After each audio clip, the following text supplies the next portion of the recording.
അങ്ങനെ പ്രൊഫസറും അങ്ങേരുടെ ടീമും കൂടി ഒരു വിധത്തിൽ പ്ലാൻ അക്കിതോ വിചാരിച്ച രീതിയിൽ തന്നെ സക്സസ് ആക്കുന്നു. കൊള്ളക്കാർ തന്നെ വെച്ച ബോംബ് പൊട്ടിത്തെറിച്ചതിന് ശേഷം ബാങ്കിന്റെ വാതിലുകൾ മൂടി എല്ലാവരും സേഫായി ഇരിക്കാൻ പോലീസ് തന്നെ ഓർഡർ കൊടുക്കുന്നു. ഇനി ഇന്നത്തെ എപ്പിസോഡ് 3 വരാം. അതിനു മുൻപ് നിങ്ങൾ ഈ ചാനൽ ഇതുവരെ സബ്സ്ക്രൈബ് ചെയ്തിട്ടില്ലെങ്കിൽ സബ്സ്ക്രൈബ് ചെയ്യൂ, സപ്പോർട്ട് ചെയ്യൂ. അപ്പോൾ തുടങ്ങാം.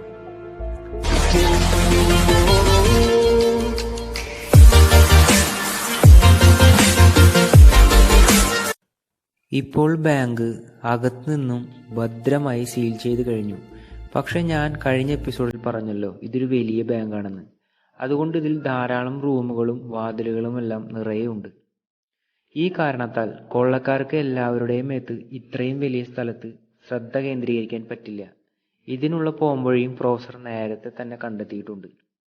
ഈ ബാങ്കിനെ 3 പിരിക്കുക. അതിലെ ഏറ്റവും നടുവിലെ ഭാഗത്തേക്ക് എല്ലാ ബന്ദികളെയും കൊണ്ടുവരിക. അതിനുശേഷം ആ നടുവിലെ ഭാഗം മുഴുവനായും സീൽ ചെയ്യുക. അതിനുശേഷം ആ ഭാഗത്തെ വിൻഡോസ്, ഡോർസ് ഇതെല്ലാം ബോംബ് വെച്ച് സെറ്റ് ചെയ്യുക. ഇതെല്ലാം ഇപ്പോൾ നമ്മുടെ ബാങ്കിനകത്തുള്ള കൊള്ളക്കാർ ചെയ്തു കഴിഞ്ഞു. ഇനി ഇവർ ഇരിക്കുന്ന ആ നടുവിലെ ഭാഗത്തെ ചുവരുകൾ പോലീസ് തകർക്കാൻ നോക്കിയാൽ അതും പോലീസിന് 8ന്റെ പണി കൊടുക്കും.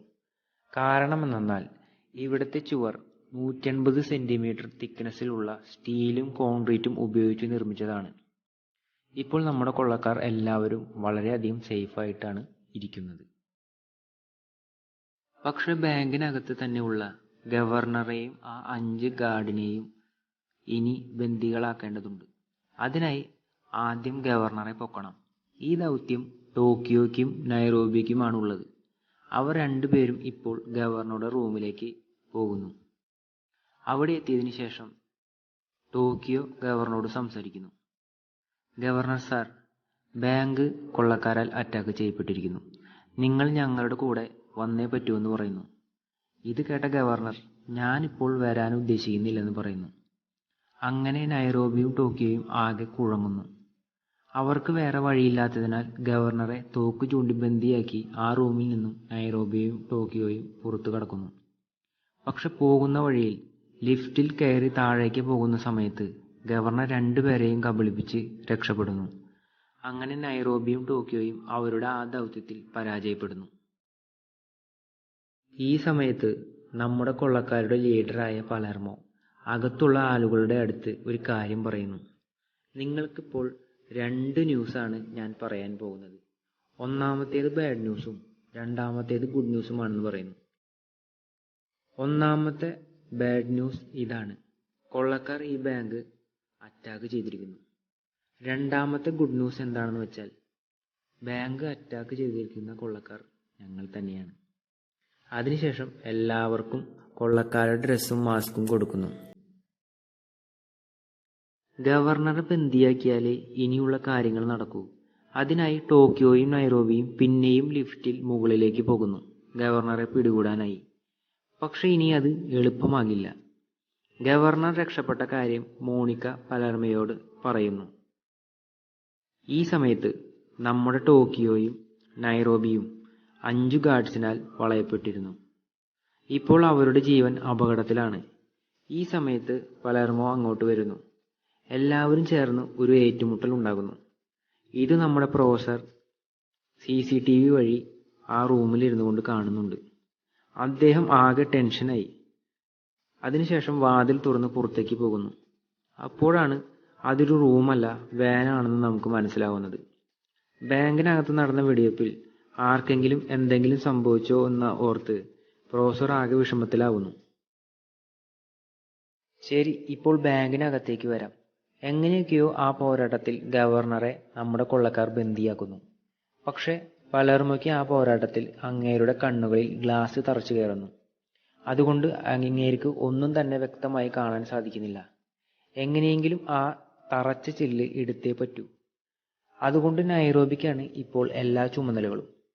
നൈറോബി ഇപ്പോൾ ബന്ദികളോട് സംസാരിച്ചു കൊണ്ടിരിക്കുകയാണ്. ആരും പുറത്തേക്ക് കടക്കാൻ ഒരു കുറുക്ക് വഴിയും സ്വീകരിക്കരുത്. എല്ലാ ഡോറിലും വിൻഡോസിലും ഞങ്ങൾ ബോംബ് വെച്ചിട്ടുണ്ട്. അങ്ങനെ ആരെങ്കിലും പുറത്തു കടക്കാൻ ശ്രമിച്ചാൽ അവരെ മരണമാണ് കാത്തിരിക്കുന്നത്. നിങ്ങളുടെ എല്ലാവരുടെയും ജീവന് ഒരു ആപത്തും വരാതെ ഞങ്ങൾ നോക്കിക്കൊള്ളാം. അതുപോലെ ഞങ്ങളുടെ ജീവന് ആപത്ത് വരാതിരിക്കാനാണ് ഞങ്ങൾ നിങ്ങളെ ബന്ദിയാക്കിയിട്ടുള്ളത്. അതിനുശേഷം നമ്മുടെ കൊള്ളക്കാരുടെ പുതിയ ടീം മെമ്പറായ ബൊഗോട്ടോയെ നൈരോബി ഇൻട്രൊഡ്യൂസ് ചെയ്യുന്നു. ബൊഗോട്ട: ഇങ്ങേരൊരു വെൽഡറാണ്. എന്തിനാണ് കൊള്ളക്കാർക്ക് വെൽഡർ എന്ന് തലപുകയ്ക്കേണ്ട. ആ സ്വർണം വെച്ചിട്ടുള്ള വാൾട്ട് റൂം ഉണ്ടല്ലോ, അത് ഇനി ഇവർ തുരന്ന് അകത്ത് കടക്കണം. അതിനാണ് ബൊഗോട്ട വന്നിരിക്കുന്നത്. ബൊഗോട്ടയ്ക്ക് നേരത്തെ തന്നെ നമ്മുടെ പ്രൊഫസറിനെ അറിയാം. ആ ഒരു പരിചയത്തിന്റെ പുറത്തുകൂടിയാണ് ഈ കൊള്ളയിൽ അങ്ങേര് വന്നിട്ടുള്ളത്. ആ വാൾ തുറക്കുന്നത് ബൊഗോട്ടയ്ക്ക് ഒറ്റയ്ക്ക് സാധിക്കില്ല.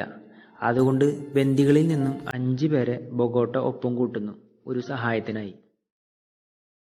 ഇപ്പോൾ ബാങ്കിന് പുറത്തേക്ക് വരാം. ബാങ്ക് അറ്റാക്ക് ചെയ്യപ്പെട്ടതിനു ശേഷം ബാങ്കിന് പുറത്ത് ടെന്റിൽ പോലീസുകാർ കൂടിയിട്ടുണ്ട്. അകത്ത് നമ്മുടെ കേണൽ ഉണ്ട്. പക്ഷെ അദ്ദേഹത്തിന് ഈ കേസ് ഏറ്റെടുക്കാൻ കഴിയില്ല. കാരണം അദ്ദേഹത്തിന്റെ ആരോഗ്യം തന്നെ. അതുകൊണ്ട് ഈ കേസിന്റെ എല്ലാ ചുമതലകളും പുതിയ കേണലായ കേണൽ ടമയോ ആണ് ഏറ്റെടുക്കുന്നത്. ഒപ്പം സഹായത്തിന് നമ്മുടെ ഏഞ്ചലും ഉണ്ട്. പക്ഷെ ഒരു ലേഡി ഇൻവെസ്റ്റിഗേറ്ററെയും കൂടെ കൂട്ടാനായി നമ്മുടെ പഴയ കേണൽ പറയുന്നുണ്ട്. പഴയ കേണൽ പറഞ്ഞതനുസരിച്ച് പുതിയ കേണലായ ടമയോ ഇപ്പോൾ ആ ലേഡി ഇൻവെസ്റ്റിഗേറ്ററെ ഫോണിൽ വിളിക്കുന്നു.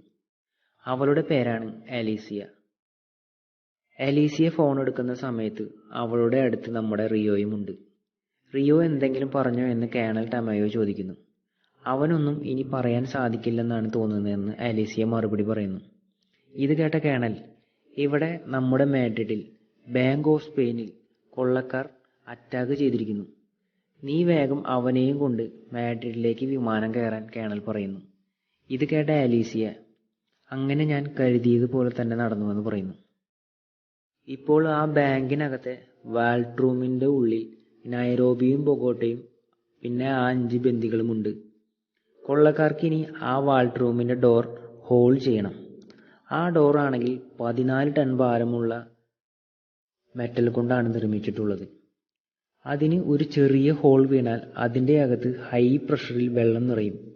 പിന്നെ അതിനകത്ത് ആർക്കും നിൽക്കാൻ കഴിയില്ല. അതിനു മുൻപ് അവർക്ക് ആ ഡോർ തുറക്കണം. ഇപ്പോൾ ബൊഗോട്ടയും അയാളുടെ ടീമും ആ ഡോർ വെൽഡിങ്ങിലൂടെ തുളയ്ക്കാൻ ശ്രമിക്കുകയാണ്. ചെറിയ ഒരു ദ്വാരമല്ല ഇടാൻ പോകുന്നത്. ഒരാൾക്ക് ഫ്രീ ആയി കടക്കാൻ സാധിക്കുന്ന വിധത്തിലാണ് ആ ദ്വാരത്തിന്റെ വലിപ്പം. ആ റൂമിൽ വെള്ളം മുഴുവനും നിറയാൻ 16 മിനിറ്റും 15 സെക്കൻഡും വേണം. അതിനുള്ളിൽ ഇവർ ആ ദ്വാരമുണ്ടാക്കി ആ ദ്വാരത്തിനകത്ത് ഒരു പ്രഷർ ചേംബർ സെറ്റ് ചെയ്യണം. ആ റൂമിന്റെ വാതിലിന്റെ അകത്തു നിന്നും പുറത്തു നിന്നും ഭദ്രമായി വെൽഡ് ചെയ്ത് ആ ചേംബർ അതിൽ സെറ്റ് ചെയ്യണം. ഇങ്ങനെ നടന്നില്ലെങ്കിൽ അതിനകത്ത് നിറയുന്ന വെള്ളത്തിന് ഹൈ പ്രഷർ ഉണ്ടാകുന്നു. അത് കാരണം എല്ലാവരും തന്നെ മരിക്കും. നമ്മുടെ ബൊഗോട്ട ടീമിന് ഇത് സാധ്യമാകുമോ? ഇപ്പോൾ ബൊഗോട്ടയും ടീമും ആ ഡോർ തുറക്കുന്നു, പ്രഷർ ചേംബറിന്റെ അളവിനനുസരിച്ച്. അതിനുശേഷം ആ ചേംബർ ആ ദ്വാരത്തിനകത്ത് സെറ്റാക്കുന്നു. ആ ചേംബറിലൂടെ ബൊഗോട്ട ആ റൂമിനകത്ത് കടക്കുന്നു. അകത്ത് വെള്ളം നിറയുന്നത് കാരണം ഓക്സിജൻ സിലിണ്ടറും മാസ്കും ഉപയോഗിച്ചുകൊണ്ടായിരിക്കണം അകത്തു നിന്ന് വെൽഡ് ചെയ്യേണ്ടത്. പക്ഷെ ബൊഗോട്ട അകത്ത് കടന്നാലും ആ ഓക്സിജൻ സിലിണ്ടറും മാസ്കും വെച്ചിട്ടില്ല. അത് വെക്കാതെയാണ് വെൽഡ് ചെയ്തുകൊണ്ടിരിക്കുന്നത്. കാരണം എന്തെന്നാൽ ഇനി ആ സമയം കൂടെ പാഴാക്കാതെ അദ്ദേഹത്തിന് വെൽഡ് ചെയ്യാമല്ലോ. അതുകൊണ്ട് പുറത്ത് ബാക്കിയുള്ള 5 പേരും വെൽഡ് ചെയ്യാൻ ആരംഭിക്കും. ഇനി ആ വാൾട്ട് റൂമിൽ വെള്ളം നിറയാൻ 1 മിനിറ്റ് കൂടിയേ ബാക്കിയുള്ളൂ. അതിനു മുൻപ് ബൊഗോട്ട അകത്തെ വെൽഡിംഗ് പൂർത്തിയാക്കിയില്ലെങ്കിൽ അവിടെയുള്ള എല്ലാവരും തന്നെ കാലിയാകും. ഇപ്പോൾ ബൊഗോട്ട അകത്തെ വെൽഡിംഗ് പൂർത്തിയാക്കിയിരിക്കുന്നു. അതിനുശേഷം ആ ഓക്സിജൻ സിലിണ്ടറും മാസ്കും ഉപയോഗിച്ച് ശ്വസിക്കാൻ നോക്കുന്നു. ഇതിനുശേഷം നൈറോബി ആ പ്രഷർ ചേംബർ ഉപയോഗിച്ച് അതിനകത്ത് നിറഞ്ഞിരിക്കുന്ന വെള്ളത്തിന്റെ പ്രഷർ അഡ്ജസ്റ്റ് ചെയ്ത് എല്ലാം സാധാരണ നിലയിലാക്കുന്നു. ഇപ്പോൾ ഹൈ പ്രഷർ വരികയുമില്ല, അവർക്ക് ആർക്കും ഒന്നും സംഭവിക്കുകയുമില്ല.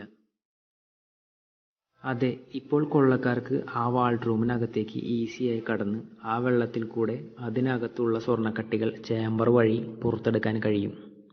നൈറോബി ഇപ്പോൾ അതിനകത്ത് കടന്ന് 2 സ്വർണ്ണക്കട്ടികൾ എടുത്ത് പുറത്തേക്ക് നടന്നു വരുന്നു, സന്തോഷം കൊണ്ട് തുള്ളിച്ചാടുന്നു. അതിനുശേഷം